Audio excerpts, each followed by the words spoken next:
Good evening, and welcome to Bedtime Biographies, where history's most remarkable lives unfold in the gentle hours before sleep. Tonight we journey back to 20th century China, where ancient traditions collide with modern ambitions, and where 1 billion lives would be shaped by one man's vision. His name was Mao Zedong. His legacy? Well, that depends on who you ask. To some, he was the great helmsman who steered China from humiliation to power. To others, he was the architect of catastrophes that claimed more lives than both world wars combined. Before we begin tonight's journey, please take a moment to like and subscribe. It really helps other sleepy souls find these stories. And let us know in the comments which historical figure we should explore next. Now, Mao gets invoked constantly these days, but strip away the propaganda and the horror stories, and you find something more unsettling. A brilliant peasant boy who read himself into revolution, who understood power better than perhaps anyone, and who genuinely believed he could redesign human nature itself. So settle in now, and let your mind drift back through time, across oceans and continents, to a China that was ancient and dying, and about to be reborn in fire. Let the day's concerns fade, as we explore how one man's will could bend the arc of history, for better and for worse, forever changing not just China, but the very idea of what revolution could mean. This is the bedtime biography of Mao Zedong. Chapter 1. The Foster Child of the Bodhisattva. In the winter of 1893, in a small village tucked into the hills of Hunan province, a woman knelt before a shrine. Her name was Wen Qimei. She'd already buried 2 sons. The grief had carved hollows beneath her eyes, left her nights sleepless with worry that the gods had forgotten her entirely. So she prayed to Guan Yin, the Bodhisattva of compassion. Not just any prayer, but something more desperate, more binding. She asked the goddess to become her next child's foster mother, to wrap this baby in divine protection, to keep death from visiting her door again. 3 days later, on December 26th, her 3rd son arrived, screaming into the world. She named him Zedong, the dawn of the East, though perhaps she should have noticed how the winter wind rattled the windows that night, how even the midwife remarked on the child's unusual stubbornness, refusing to emerge until well past midnight. The boy would grow up in a house at war with itself. His father, Mao Yichang, was what you might call a self-made tyrant. He'd clawed his way from debt to become a rich peasant, dealing grain with the ruthlessness of a man who'd tasted poverty and found it bitter. Every grain of rice was counted. Every moment of idleness was punished with the back of his hand. Young Zedong learned the architecture of power before he could properly write his own name. His father was the ruling power, as he'd later call it. His mother, his younger brother, and himself formed what he termed the opposition. It sounds almost playful when you say it like that, but there was nothing playful about the welts on his back. the curses that rained down for reading by candlelight, the constant accusations of laziness and disrespect. Here's what shaped him, in that drafty farmhouse where the cooking smoke never quite cleared. He watched his gentle Buddhist mother submit, again and again, to his father's rage. He felt the sting of helplessness, that particular poison that enters the blood when you're small and someone large is hurting someone you love. And he made a decision that would echo through Chinese history. Submission was death. Rebellion was the only way to survive. By 13, he'd quit the local school rather than endure another beating from the teacher. His father raged, of course, but Zedong had discovered something more powerful than his father's fists. Books.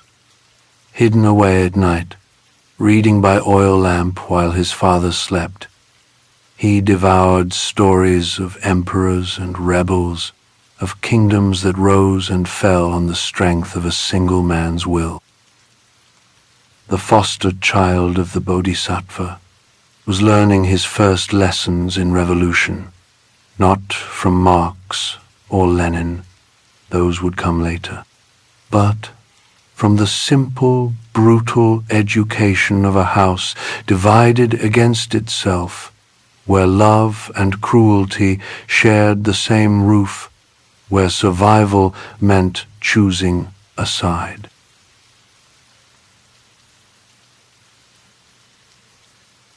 Chapter 2. The Threshold of a New World. His father arranged the marriage when Zedong was 14. The bride, Luo Yigu, was 4 years older, a distant cousin with a gentle face and calloused hands. The wedding proceeded according to ancient custom. Red banners hung from the doorways. The matchmaker collected her fee.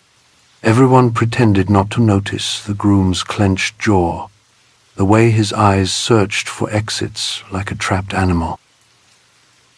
Zedong refused to consummate the marriage. He wouldn't share her bed, wouldn't even share her table. When his father threatened him with violence, he threatened right back. When the village elders came to lecture him about duty and tradition, he laughed in their faces. Finally, he simply disappeared into the mountains for a year, leaving his humiliated bride to face the whispers alone. She died of dysentery 3 years later. He never mentioned her again, except once, decades later, to dismiss the whole affair as feudal nonsense. But perhaps in those quiet moments before sleep, he remembered her face, the way she'd looked at him on their wedding day, hopeful despite everything, another casualty of his war against the old world.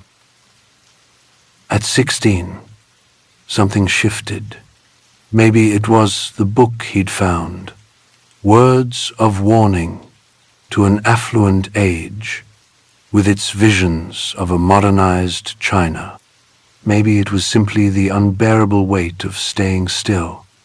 He convinced his father to let him attend the Dongshan Higher Primary School, 15 miles from home. His father agreed, but only after extracting promises of future profits from his son's education. The morning he left, Zedong composed a poem. Not a particularly good poem, but one that revealed everything about the boy who would become Mao. "My studies will bring me glory," he wrote, "and I'll never return to this place." He meant it. The village that had birthed him would see him again, only as a conqueror. At Dongshan, he was a curiosity, a peasant boy among the merchants' sons, wearing patched clothes that marked him as clearly as a brand. His Shangtan dialect drew snickers. His gangly frame, already approaching 6 feet, made him impossible to ignore. The other boys called him the Wild One from Shaoshan. But here's what they didn't understand. Every sneer, every whispered joke, every moment of exclusion was being carefully catalogued in that remarkable mind. He was learning how humiliation worked, how class worked, how power flowed through seemingly innocent social interactions. He was taking notes on empire, even if he didn't know it yet. He found his weapons in the library. Liang Qichao's reformist writings became his Bible. He memorized entire passages about constitutional monarchy, about the desperate need for China to modernize or perish. He read them so many times he could recite them like prayers, or perhaps more accurately, like incantations, words that might transform reality if spoken with enough conviction. The threshold had been crossed. There would be no going back to the rice fields, no returning to his father's grain shop. The boy from Shaoshan was becoming something else entirely.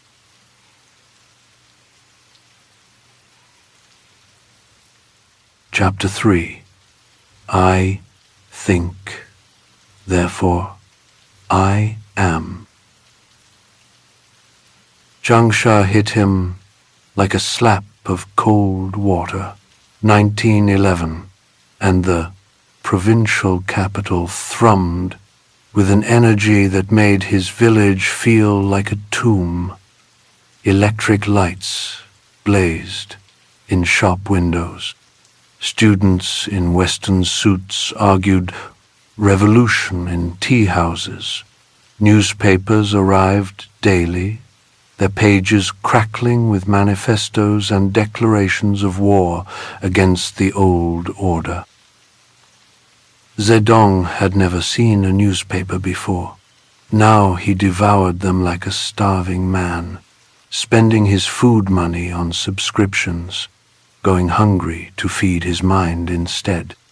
One paper in particular caught fire in his hands, The People's Strength, edited by revolutionaries who spoke of Sun Yat-sen as if he were the second coming. They called for the overthrow of the Manchu dynasty, for a republic, for blood if necessary. He wrote his first political essay that autumn, posted it on the school wall for everyone to see. It was raw, unpolished, burning with the particular fury of youth discovering injustice for the first time. He called for a new government with Sun Yat-sen as president, something that seemed about as likely as his father embracing Buddhism. But revolution was in the air, and young men were drunk on possibility. Then he cut off his queue, that long braid that every Chinese man wore, that symbol of submission to the Manchu overlords. He convinced his classmates to join him, and together they ambushed other students, forcibly liberating them from their pigtails with scissors and knives. The barbershop revolution, they called it. His first taste of political violence, and how sweet it was. When the actual revolution came that October, he enlisted immediately. 6 months in the new army, where he learned to march and shoot and follow orders. More importantly, he learned he hated following orders. He spent most of his time reading in the barracks, hiring other soldiers to fetch his water while he studied political treatises. His fellow recruits thought him either lazy or mad, perhaps both. After his discharge, he drifted. Law school for a month, police school for a few weeks, business school for exactly 3 days, before deciding commerce was beneath him. His father's letters grew increasingly furious, threatening to cut off funds. Zedong ignored them all. Instead, he disappeared into the Hunan Provincial Library. For 6 months, he became a ghost haunting the reading rooms, arriving when they opened, leaving only when forced out at closing. He discovered a map of the world and stared at it for hours, amazed to find China was not, in fact, the center of everything. He read Adam Smith and Darwin, Rousseau and Montesquieu, consuming Western thought like a fever. Finally, almost by accident, he enrolled in the provincial first normal school. Teaching seemed respectable enough to placate his father, but it was here he met Professor Yang Changji, and everything changed again. Yang had studied in Japan and Scotland, bringing back dangerous ideas about will and power and the individual's right to remake the world. Yang introduced him to Friedrich Paulson's A System of Ethics. In the margins, Zedong scrawled notes that would have horrified his Buddhist mother. "I am responsible only to myself," he wrote. "I am my own God." The foster child of the Bodhisattva had found a new religion himself.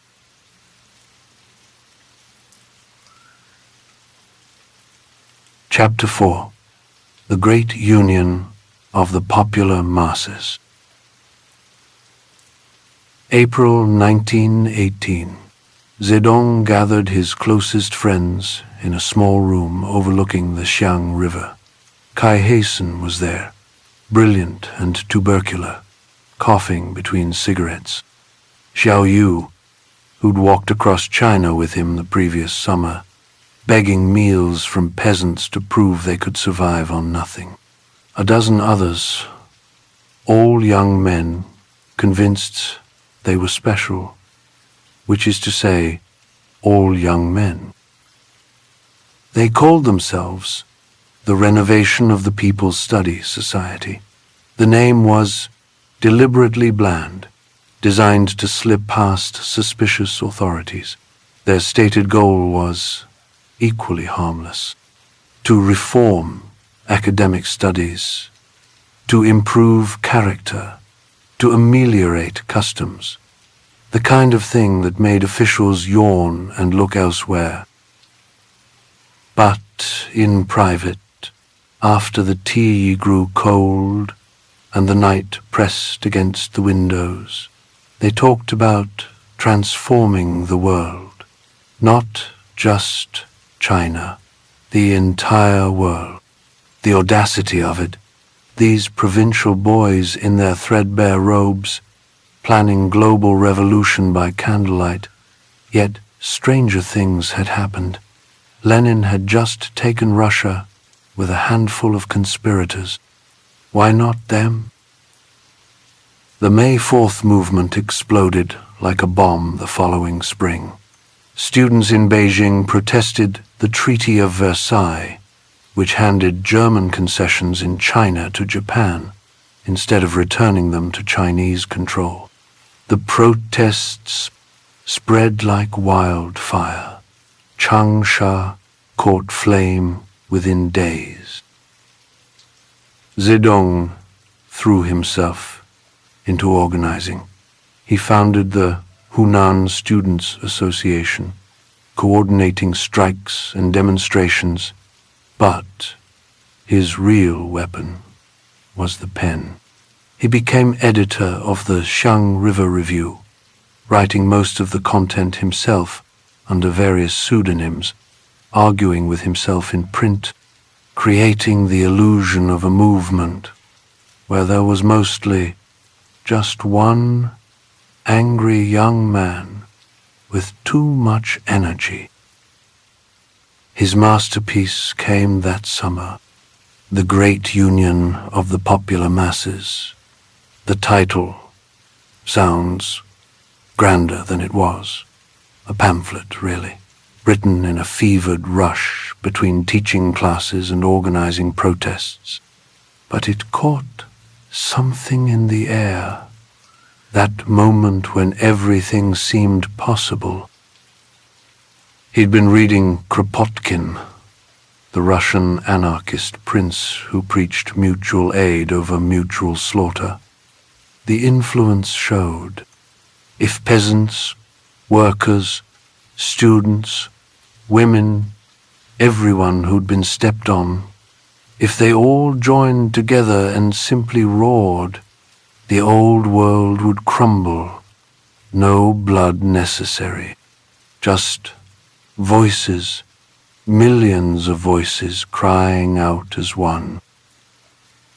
It was hopelessly naive, of course. Within months, warlords would shut down his journal and he'd flee Changsha with a price on his head.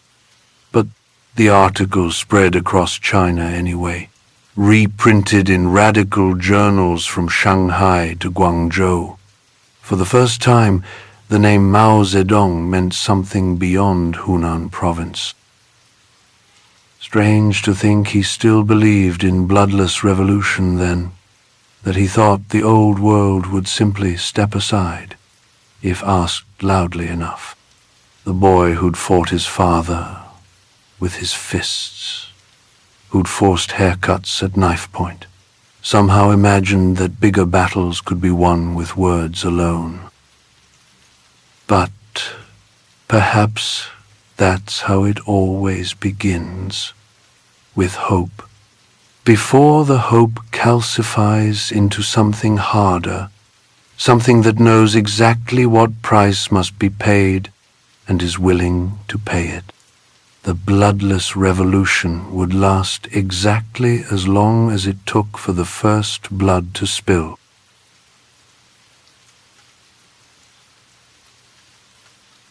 Chapter 5. The Path to Communism. August 1918, and Beijing swallowed him whole. $8 a month as a library assistant at Peking University, barely enough for a room in a boarding house where 6 other students slept on the same kang. They took turns staying awake, keeping the coal fire burning through the frozen nights. Bedbugs feasted, everyone scratched, nobody complained. His boss was Li Dazhao, the head librarian who kept Marx and Kropotkin hidden behind volumes of Confucius. Li had a round face and a gentle manner that concealed revolutionary dreams. He spoke of the Bolsheviks like others spoke of ancestors, with reverence and intimate knowledge. The future, he told Zedong, would belong to the red flag. The university intellectuals ignored the shabby assistant from Hunan. When he tried to ask questions after lectures, professors looked through him like glass. His southern accent marked him as provincial. His patched clothes marked him as poor. He was furniture that filed books, nothing more. But Chen Duxie noticed him, the dean of letters, founder of New Youth magazine, the most dangerous mind in China. Chen had a weakness for angry young men who read too much. They'd sit in his office, smoking through his Turkish cigarettes while dissecting Marx's Capital. Chen's interpretations lit fires in Zedong's mind. Here was the science that explained everything. Why his father could tyrannize his mother, why peasants starved while landlords grew fat, why the world felt broken. Then there was Yang Kaihui, Professor Yang's daughter, 17 years old with a mind like a razor and eyes that saw straight through him. She'd grown up surrounded by radical thought, could quote Ibsen and argue anarchism with anyone. They'd walk along the frozen lakes of Beijing, their breath making clouds as they planned the revolution between stolen kisses. His mentor, Professor Yang, was dying, stomach cancer eating him from within while he continued lecturing on ethics and will. He seemed to approve of his daughter's choice, this wild student who scribbled notes in library margins.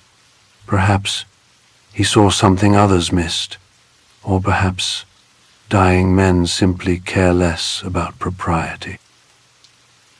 Winter passed into spring. The May 4th explosion called him back to Hunan, but Beijing had changed him. He carried marks in his head now, that terrible clarity that turned history into science and science into prophecy. Li Dazhao's words echoed, the red flag, the inevitable dawn. He returned to Beijing once more in early 1920. Professor Yang was dead. Kaihui wore white mourning clothes that made her skin look like porcelain.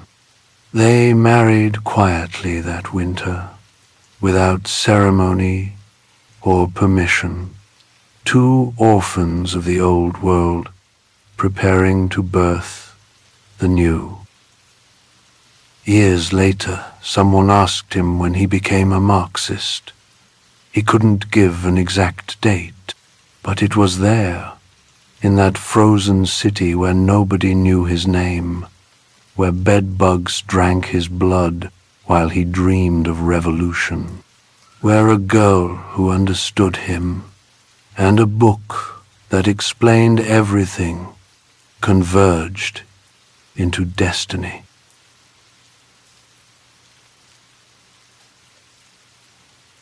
Chapter 6: Founding the Communist Party.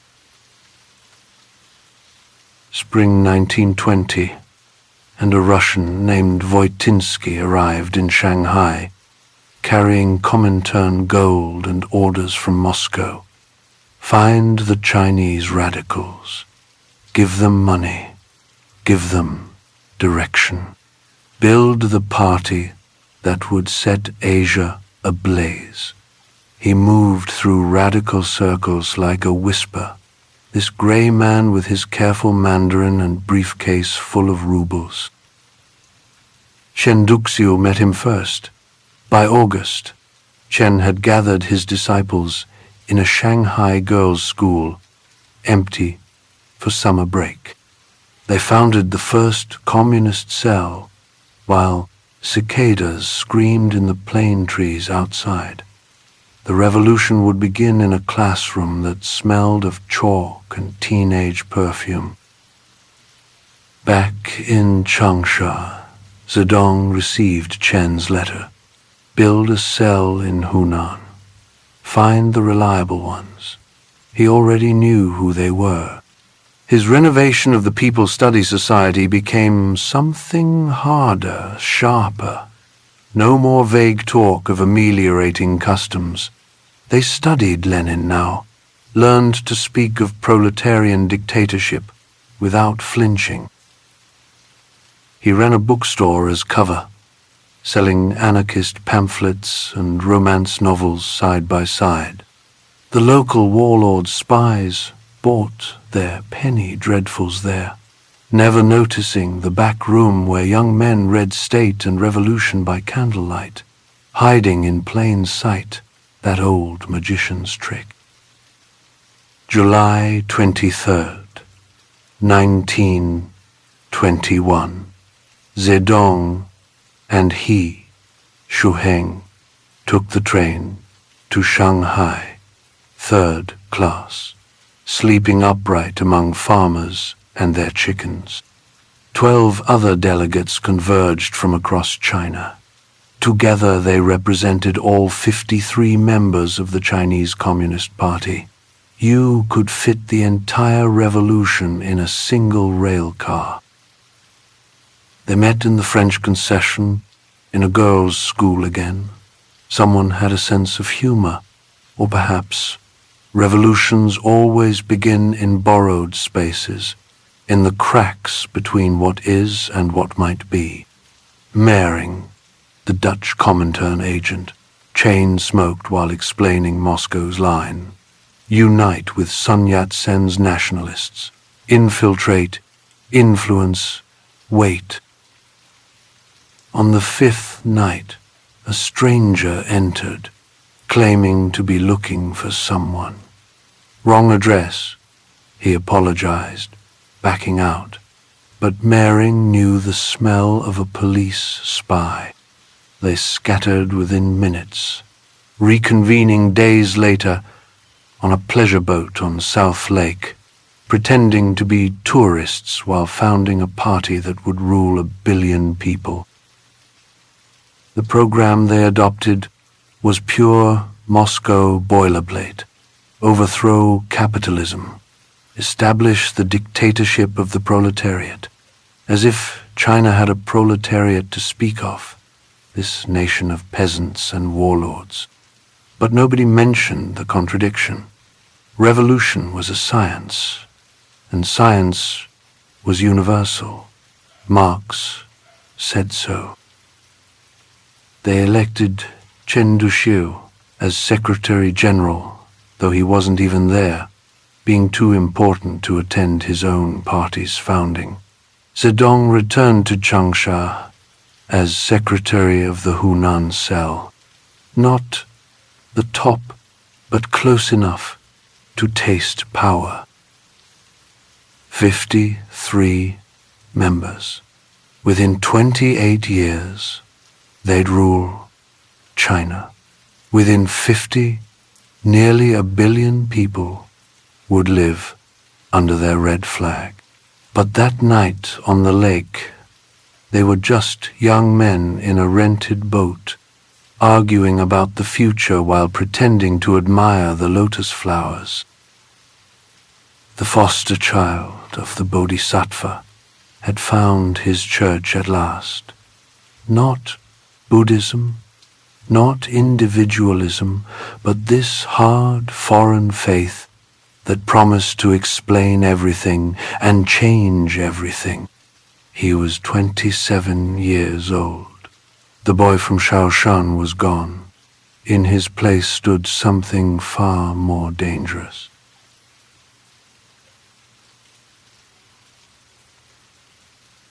Chapter 7. The United Front and the Break. January 1924, and Zedong sat in a Canton assembly hall watching Sun Yat-sen remake his nationalist party. Soviet advisors whispered in Sun's ear, Comintern gold paid for the proceedings. The marriage between communists and nationalists was being blessed by Moscow, whether anyone liked it or not.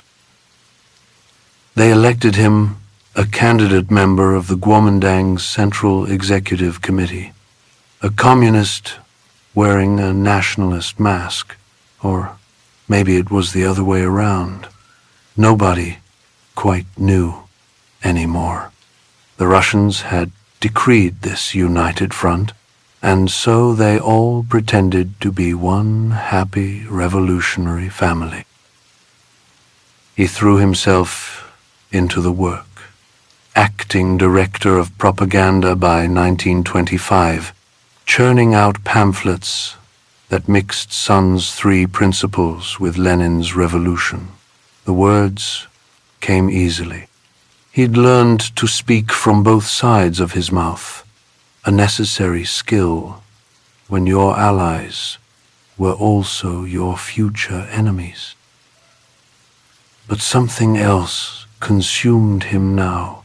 The peasants, He'd returned to Hunan in early 1927 to investigate the rural uprising. What he found intoxicated him more than any theory.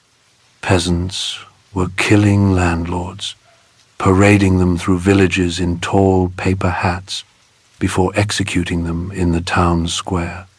Revolutionary justice, raw and immediate.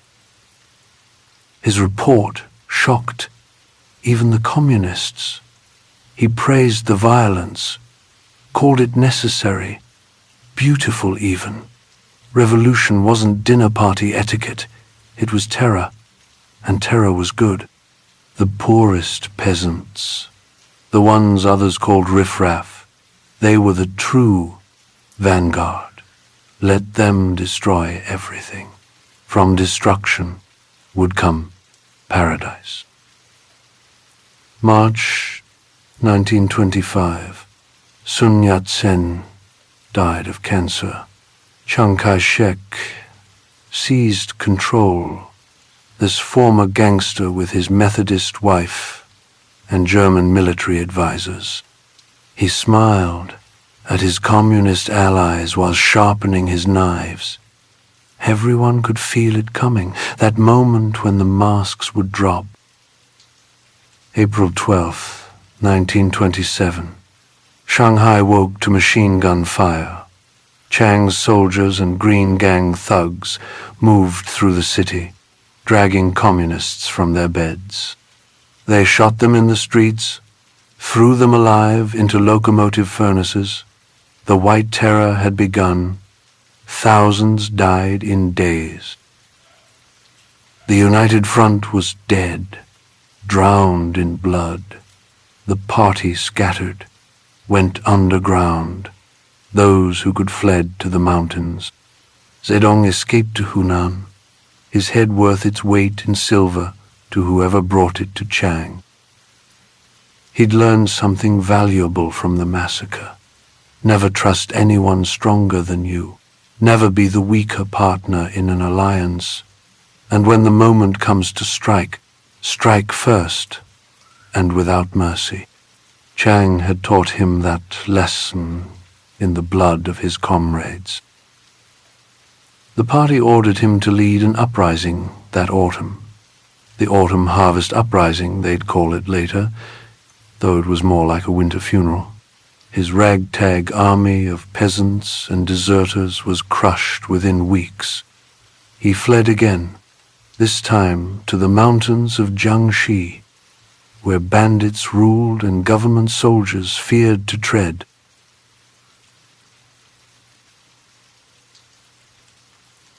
Chapter 8. The Red Banner of Jinggangshan. October 1927, and Zedong climbed into the Jinggang Mountains with what was left of his army. 800 men, maybe less, most carrying rusty rifles and opium dreams. The mountains rose like broken teeth from the Hunan-Jiangxi border, shrouded in mist that made government troops nervous. Perfect bandit country. 2 bandit chiefs already ruled here. Yuan Wenkai and Wang Zuo, former monks turned outlaws, commanded 600 men between them. They knew every hidden path, every cave where a man could disappear forever. Zedong needed them more than dignity allowed. He brought gifts, rifles for Yuan, medicine for Wang's wounded men. They drank rice wine together, while sizing each other up. 3 kings of nothing, negotiating over mountains and mist. By winter, they'd made their deal. The bandits got legitimacy, a cause to dignify their theft. Zedong got sanctuary and soldiers who knew how to survive. Spring brought He Zizhen, 18 years old, sent to the mountains for safety after the White Terror. She could shoot ride and, quote, marks, a combination that apparently worked for him. They started sharing a blanket that winter. Nobody asked about young Kai Hui, his wife waiting in Changsha with their 3 sons. Revolution had its own morality. April 1928, Ju Day arrived with 1,000 soldiers from a failed uprising in Nanchang. Ju was everything Zedong wasn't. Professional soldier, trained in Germany, calm where Zedong burned hot. Together they formed the 4th Red Army, the poet and the soldier, building something from nothing in those misty mountains. They invented guerrilla warfare through necessity. When the enemy advances, we retreat. When he camps, we harass. When he tires, we attack. When he retreats, we pursue. Simple rules for complicated times. Strike the weak points, vanish into mountains, make the enemy fear shadows. The first Soviet appeared almost by accident. They needed food, so they redistributed land, killed the landlords, gave their fields to peasants who'd worked them for generations. The peasants didn't care about Marx or global revolution, but free land, that they understood. Word spread through the valleys. The Reds were giving away land. Peasant boys joined by the hundreds, bringing nothing but hunger and rage. Zedong taught them to read with simplified characters, taught them their poverty wasn't fate but theft. Someone had stolen their lives. Time to steal them back. Meanwhile in Changsha, young Kai Hui waited. The nationalists offered her freedom if she'd denounce her husband. She refused. They executed her in 1930, left her body by the city wall. His 3 sons scattered to relatives or simply disappeared. Revolution demanded its sacrifices. By 1930, the Jiangxi Soviet covered 6 counties, 20,000 soldiers under the red banner. They'd proven something everyone thought impossible. A communist state could exist inside China, could survive, could grow. From bandits and dreamers in the mountains, they'd become something real enough to threaten Chiang's sleep. King of the mountain at last. Not the emperor he dreamed of becoming as a boy, but close enough to taste what might come next.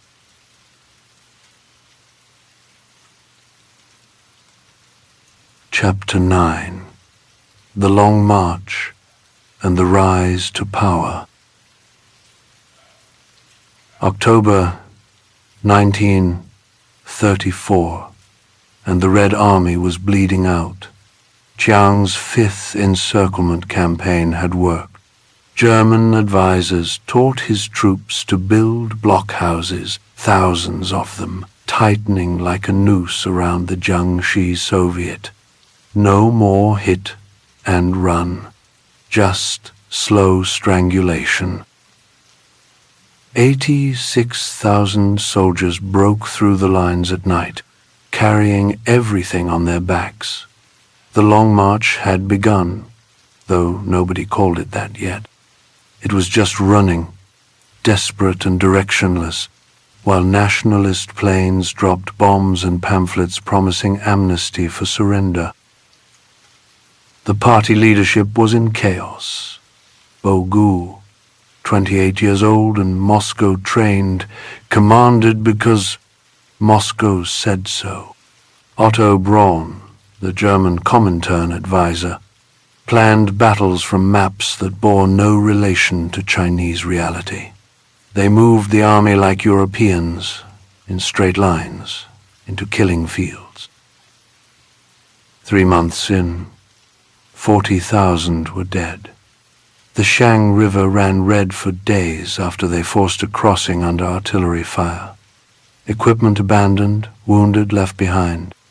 The survivors marched on bleeding feet through provinces where nobody spoke their dialect, where local warlords sold them safe passage by the mile.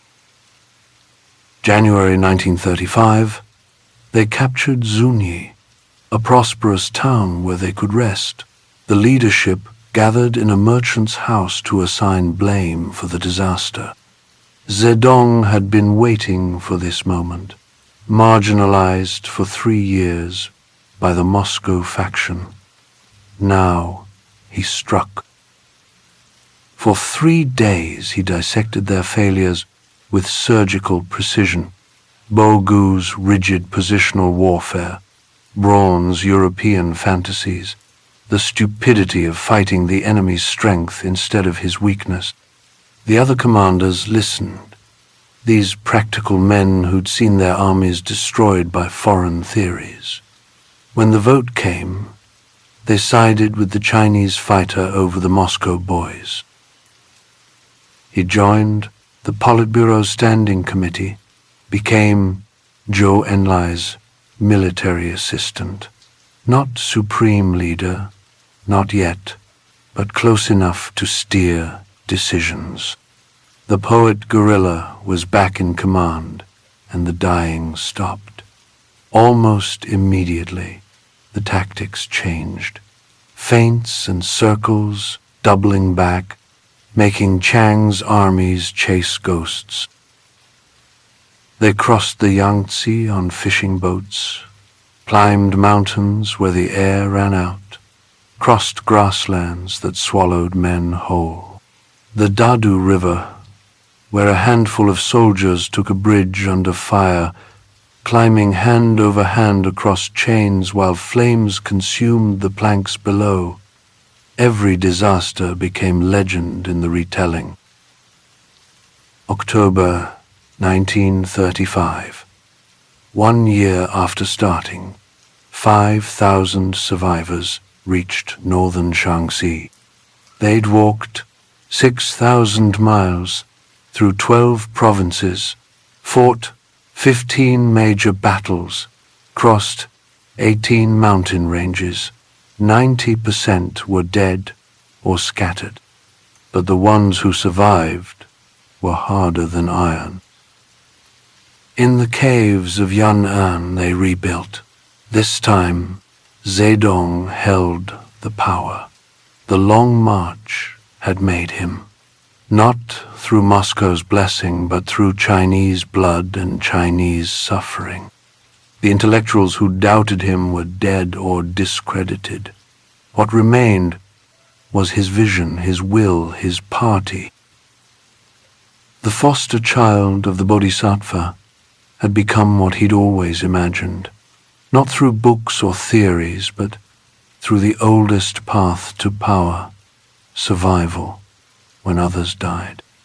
He was 42 years old, and he'd just begun.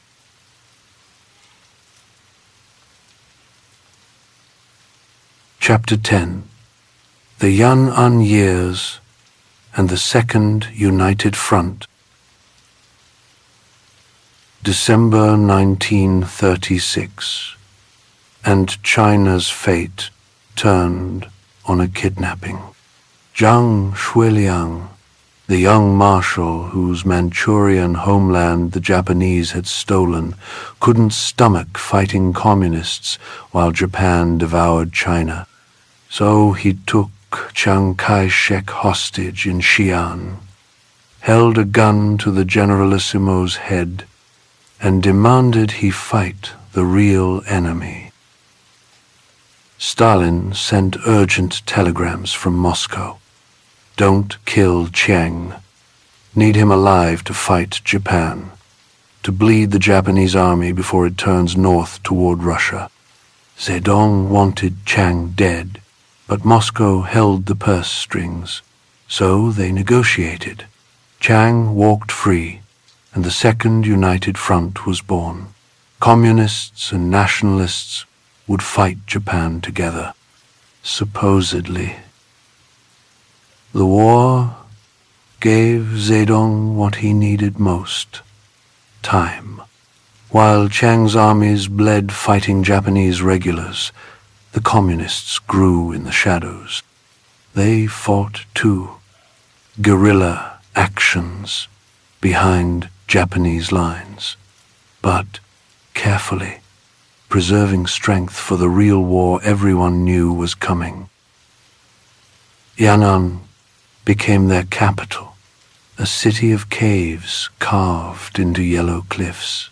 Foreign journalists arrived, charmed by the Spartan democracy they thought they saw. Edgar Snow wrote Red Star over China, turning Zedong into a global figure, the romantic revolutionary writing poetry in his cave while building a new world. What Snow didn't see was the rectification campaign, 1942, and Zedong decided the party needed purifying. Intellectuals who'd questioned him found themselves in struggle sessions, confessing imaginary crimes until they broke. Wang Shiwei, a writer who'd criticized party privilege, disappeared into a ravine with a bullet in his head. The method was brilliant. Make them confess, make them grateful for redemption, make them love their torturer. Break the mind, rebuild it in your image. The foster child had learned his father's lessons after all. Terror worked, if properly applied. He wrote constantly during these years, on protracted war, on new democracy, building the theoretical framework for Chinese communism, which looked nothing like Russian communism but wore its mask. The peasants were the sea, the army fish swimming through them. Revolution came from the countryside, not factories. Marx with Chinese characteristics, though Marx wouldn't have recognized his own ideas. His personal life grew complicated. His vision, pregnant again, broken by the long march, grew difficult. She threw a bowl at him during dinner with Agnes Smedley, the American journalist, who gazed at him with worshipful eyes. Zizan was sent to Moscow for medical treatment. She'd never return as his wife. Her replacement arrived from Shanghai, Jiang Qing, an actress with a dubious past and ambitious eyes.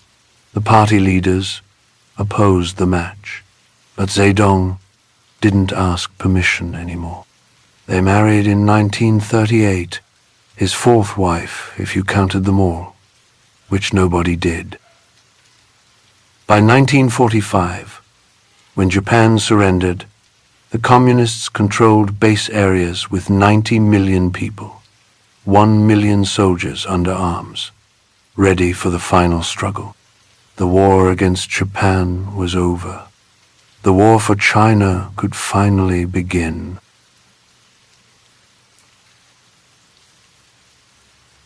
Chapter 11: The Civil War and the Visit to the Red Mecca. August 1945, and 2 atomic flashes ended the Japanese Empire. Chiang and Zedong circled each other like fighters who'd been waiting too long for this moment. The Americans flew Zedong to Chongqing for peace talks. He smiled for photographers, toasted peace with Chiang, then flew back to Yan'an to plan war. The fighting started before the toasts dried. Manchuria first, where Soviet troops had conveniently left Japanese weapons for the communists to find. 700,000 rifles, 14,000 machine guns, enough to arm peasants who'd been sharpening farm tools into spears. Chiang had everything on paper. 4 million troops, American weapons, control of every major city. The communists had 800,000 soldiers and countryside that went dark after sunset. It should have been no contest. Paper warriors usually win paper wars. But Zedong understood something Chiang didn't. Cities were traps. Let the nationalists garrison them, feed them, defend them. Meanwhile, the People's Liberation Army moved through rural China like water, surrounding cities, cutting supply lines, making each garrison a prison of its own making. The nationalist armies rotted from within. Corrupt officers sold weapons to the enemy. Conscripts deserted by divisions, switching sides for a bowl of rice and land reform promises. By 1948, Chiang's advantage had evaporated. Manchuria fell, then Beijing, then the Yangtze. October 1st, 1949, Zedong stood atop Tiananmen Gate, the same spot where emperors had proclaimed their mandates. His Hunan accent rang through loudspeakers across the square. The People's Republic of China was born. The peasant boy had conquered an empire. 2 months later, he boarded a train for Moscow, his first time leaving China, going to meet Stalin, the Red God himself. The journey took 10 days through Siberian winter. He practiced Russian phrases, rehearsed conversations, prepared to meet his equal. Stalin kept him waiting, put him in a dacha outside Moscow like a poor relative, made him beg for meetings.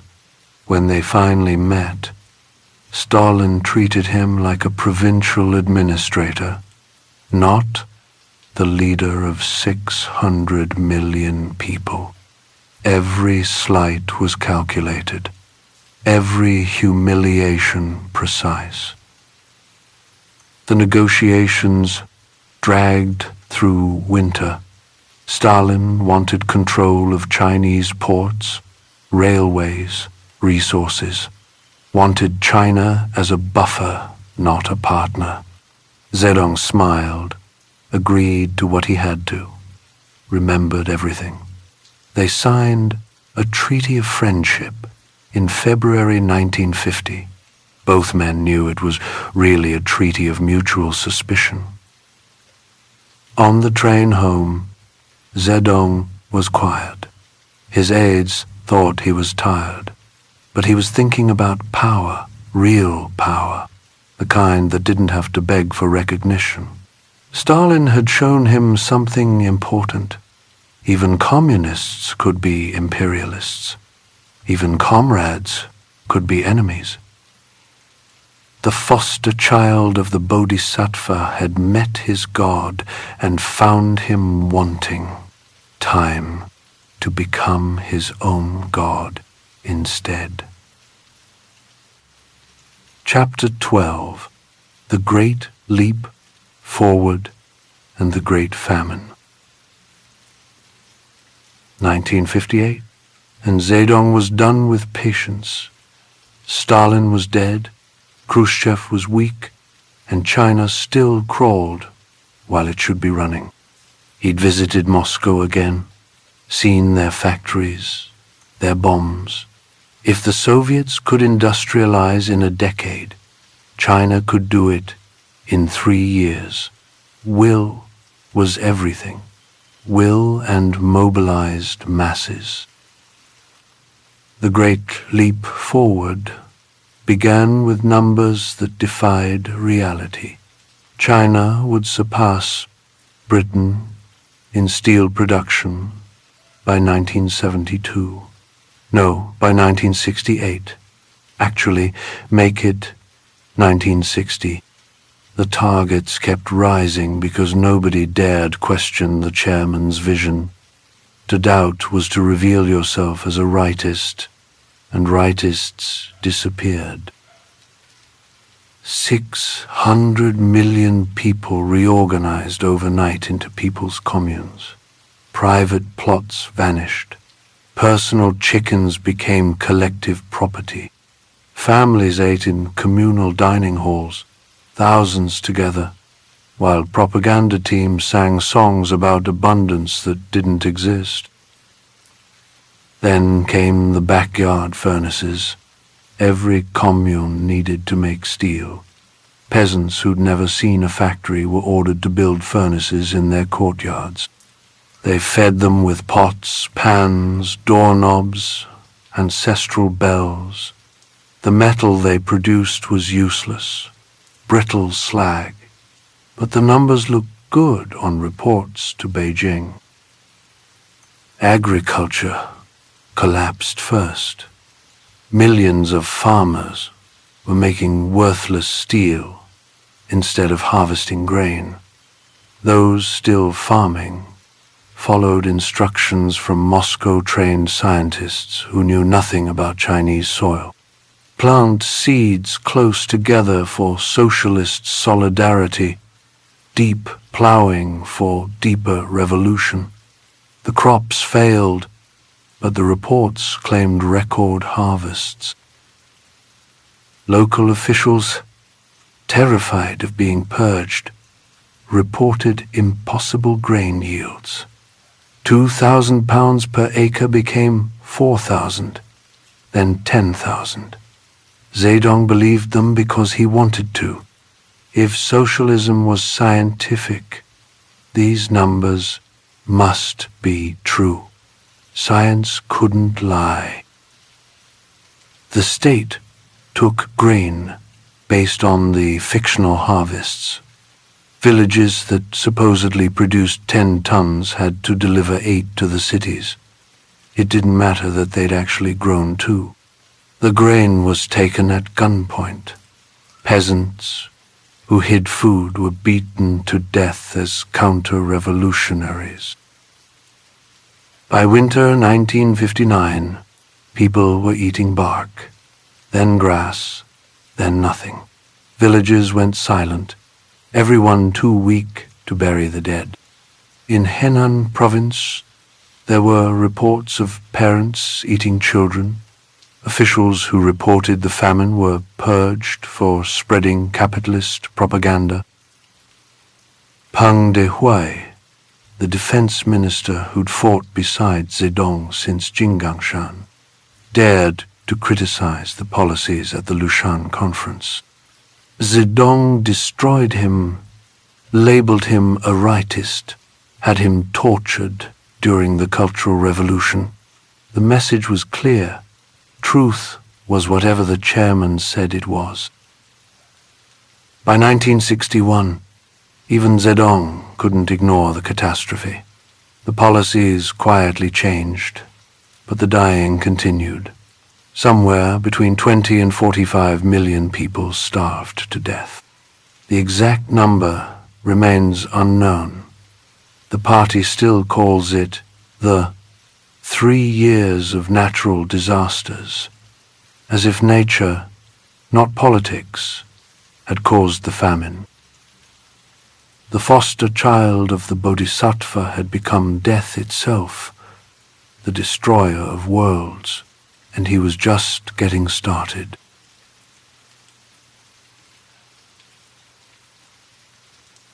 Chapter 13. Unleashing the Cultural Revolution. 1966, and Zedong felt power slipping through his fingers like sand.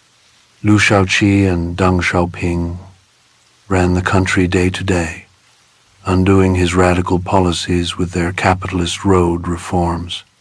They smiled at him, called him chairman, then ignored his instructions.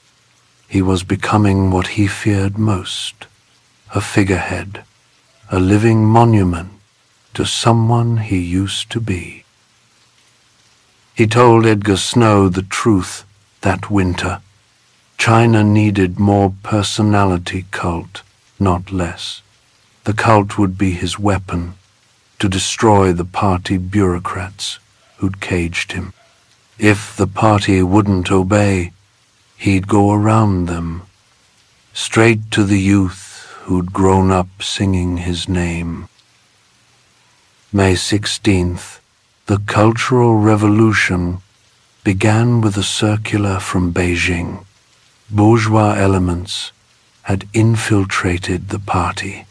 They must be swept away. But the real signal came when his wife, Jiang Qing, attacked a historical play about an honest official dismissed by a corrupt emperor. Everyone understood. The play was about Peng Dehuai. The emperor was Zedong, and criticizing Zedong was now a capital crime. He wrote his own big character poster that July. Bombard the headquarters. 3 words that gave teenagers permission to destroy their world. The Red Guards were born. Middle school students with red armbands and little red books, drunk on power no teenager should possess. August 18th, he stood at Tiananmen reviewing 1,000,000 Red Guards. A teenage girl pinned a red armband on his sleeve. He asked her name. Song Binbin, meaning gentle and courteous. He smiled. Be violent, he told her. She changed her name to Song Yaowu. Be violent became her identity. The violence came immediately. Teachers beaten to death with belt buckles. Intellectuals forced to kneel on broken glass while confessing imaginary crimes.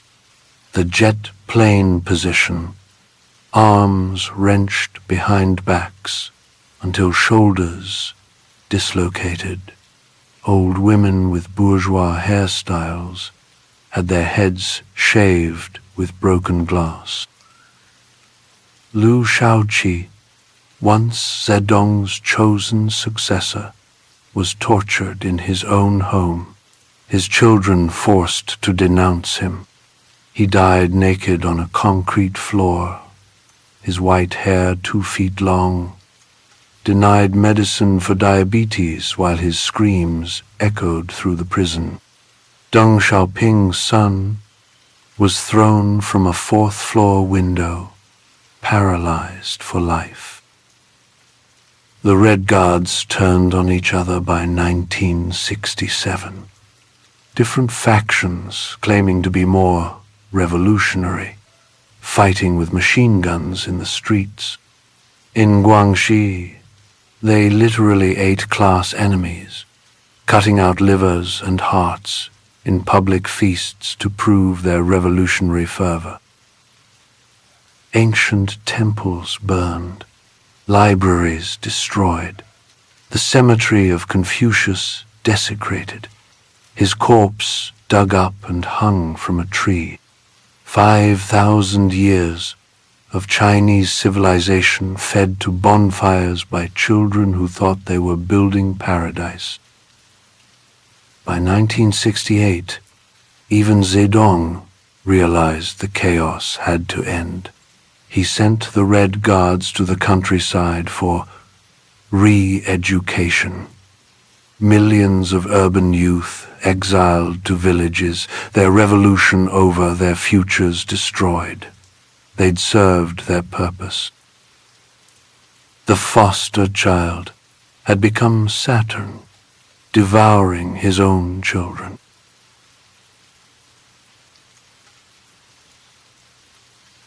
Chapter 14. The Final Years of the Red Emperor.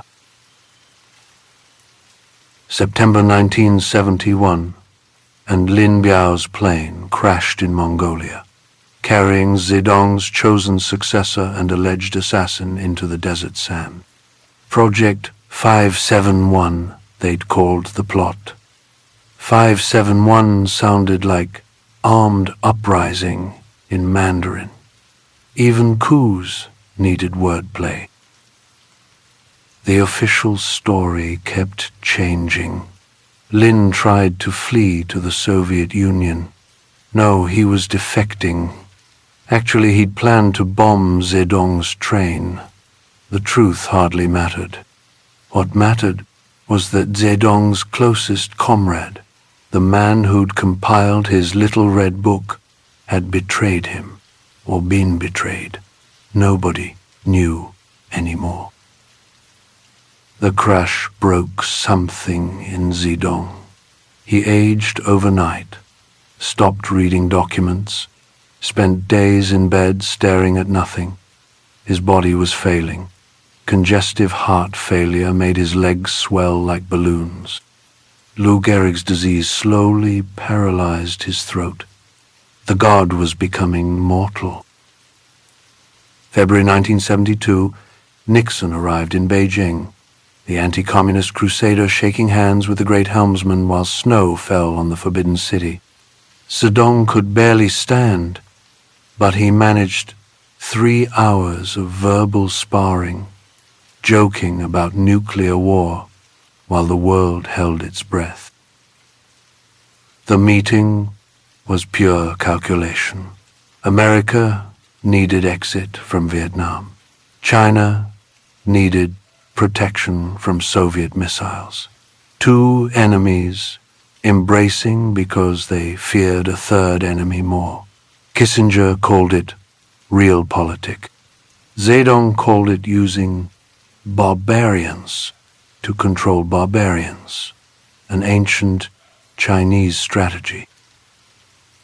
His wife, Jiang Qing, grew bolder as he weakened. She ran the Gang of 4, controlling propaganda, persecuting enemies, preparing to inherit his throne. She'd perform revolutionary operas for him while he drooled, unable to speak, blinking once for yes, twice for no. Zhang Yufeng, his final mistress, became his voice. A train attendant he'd noticed years earlier, now the only person who could understand his garbled speech. She'd lean close to his lips, translate his mumbles into orders that could destroy millions. The empire ruled through a young woman's ears. 1976 arrived with omens. Zhou Enlai died in January, Zhu Dei in July, the old revolutionaries disappearing like lights going out. An earthquake destroyed Tangshan, killing hundreds of thousands. Traditional Chinese believed natural disasters meant heaven had withdrawn its mandate. September 8th, he fell into a coma. His organs shut down one by one while the Gang of 4 and the moderates plotted in adjacent rooms. At 10 minutes past midnight on September 9th, his heart stopped. The doctor had to check 3 times. Nobody could believe the immortal chairman was actually dead. They preserved him like Lenin, pumping him full of formaldehyde, displaying him in a crystal coffin in Tiananmen Square. Millions filed past, weeping for the man who'd traumatized them, unable to separate their grief from their relief. The foster child of the Bodhisattva had returned to his foster mother at last, But instead of compassion, he'd brought China through every hell he could imagine, and some he couldn't.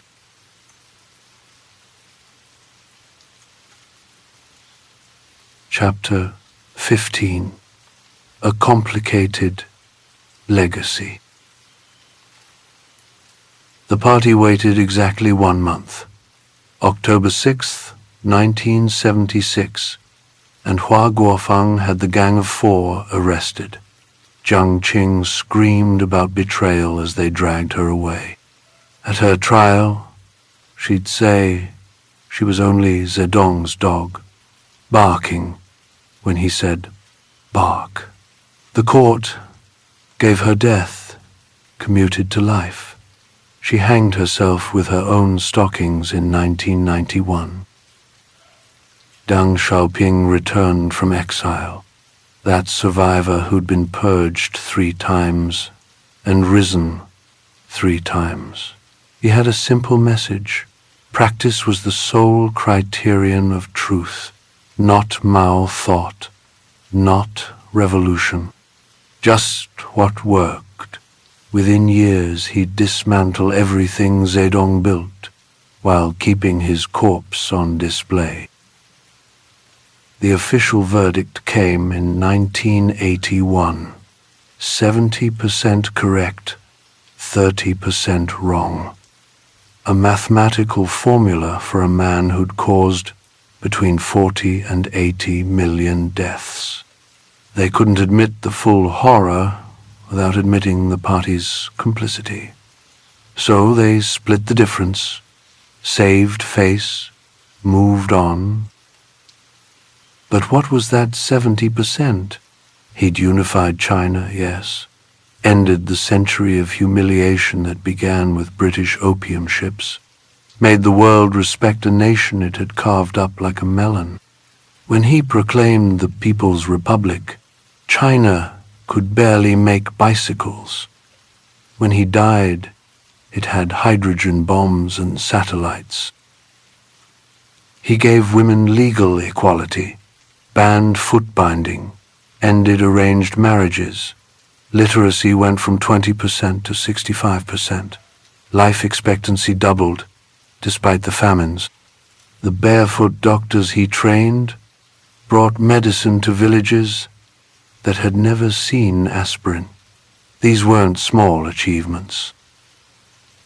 Yet the price, those tens of millions starved in the great leap forward, the millions more tortured and killed in the Cultural Revolution, the destroyed families, the ruined minds, the children who denounced parents, the parents who buried children, the lost generation sent to the countryside, their education stolen, their futures erased.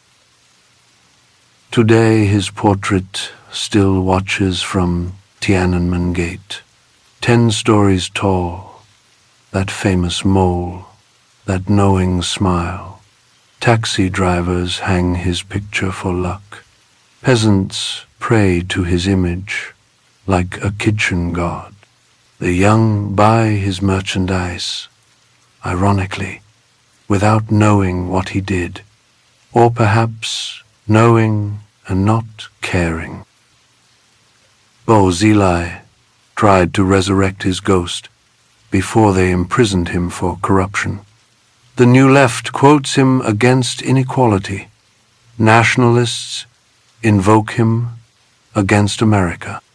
Everyone uses his corpse for their purposes, which he might have appreciated. He always said political power grew from the barrel of a gun. He never mentioned it also grew from selective memory. The foster child of the Bodhisattva left China powerful and traumatized, unified and broken, modern and afraid of its own history. He wanted to be China's greatest emperor. He succeeded. Emperors aren't loved. They're endured, survived, remembered. Walk through Beijing today, and you'll see him everywhere and nowhere. In the straight boulevards he carved through ancient neighborhoods, in the old people who still won't talk about those years, in the capitalism he'd despise, and the nationalism he'd recognize, in the party that rules in his name while ignoring everything he believed.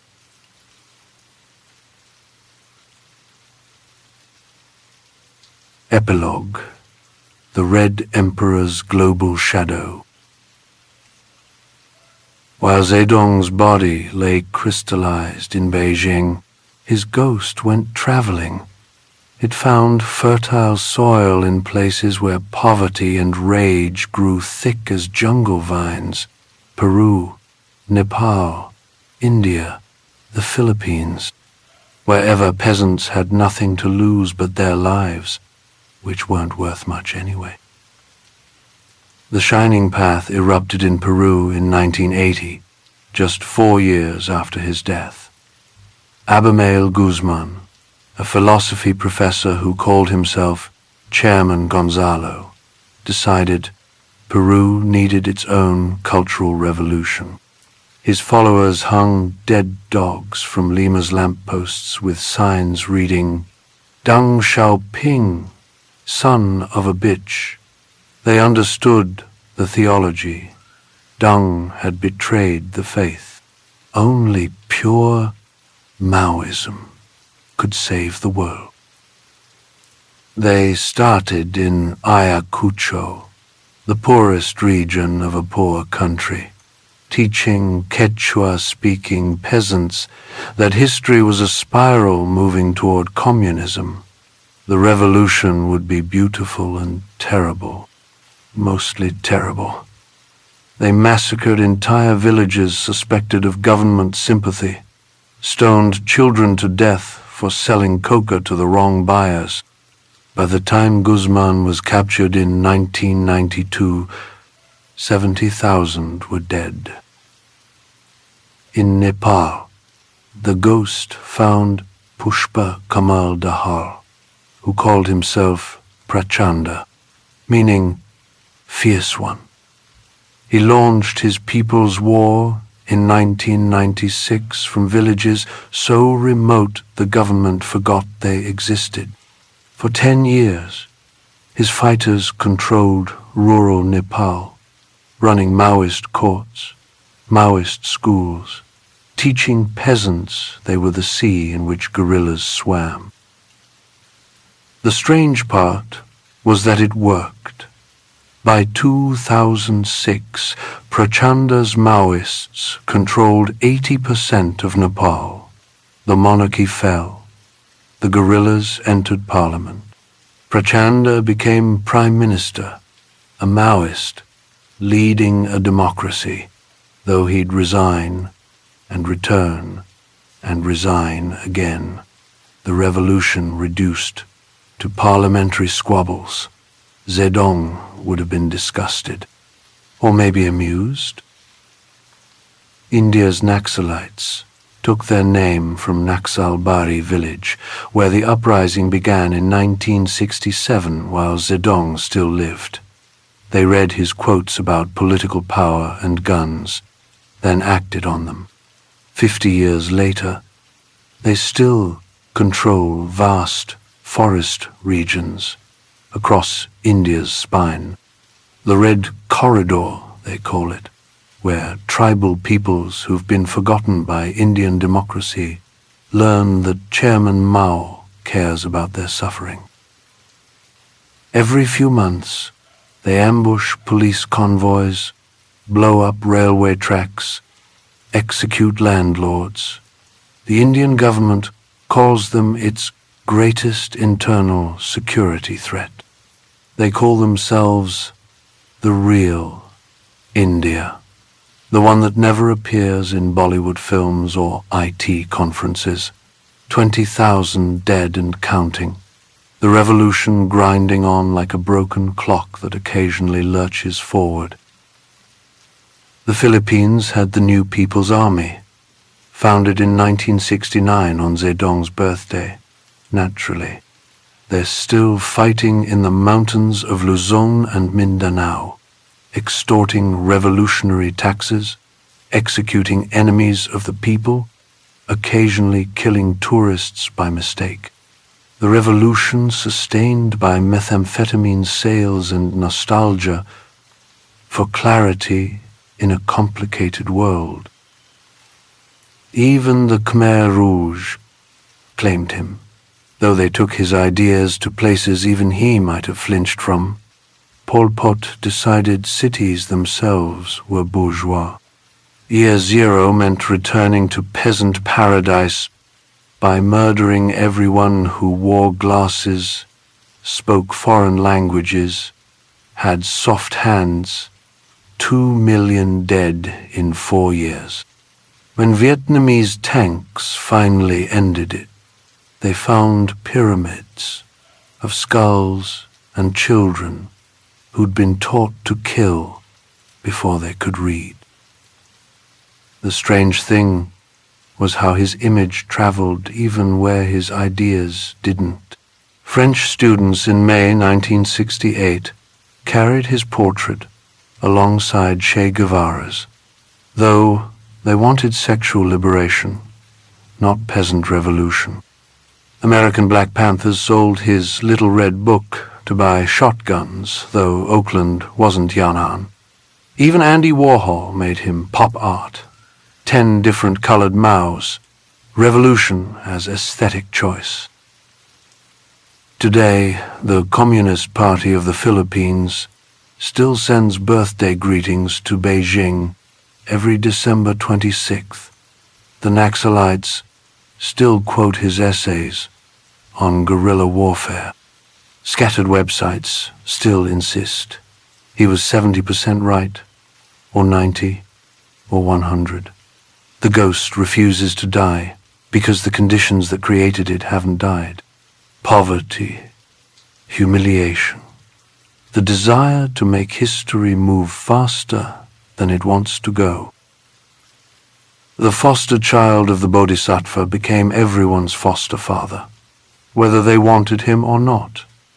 His children are still out there, in jungles and mountains, waiting for their moment, still believing that political power grows from gun barrels, still learning what he always knew, that revolutions are beautiful in theory and terrible in practice, that heaven can't be built on earth, only different versions of hell.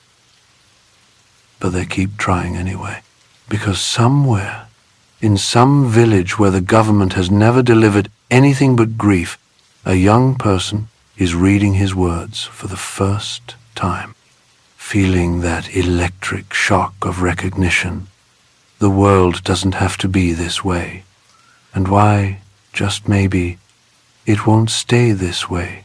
The revolution is dead. Long live the revolution.